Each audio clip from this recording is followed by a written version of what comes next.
Teachings on Igbo verb to eat. Igbo, English. Let us look into 5 verb tenses in Igbo.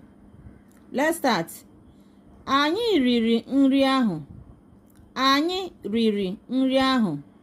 It means we ate that food.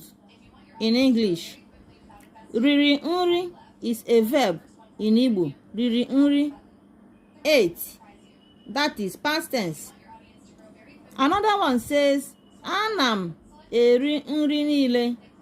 Anam eri nri niile, meaning I am eating all kinds of food. I am eating all kinds of food. Eri nri, eating. Eri nri is a verb. Eri is a verb.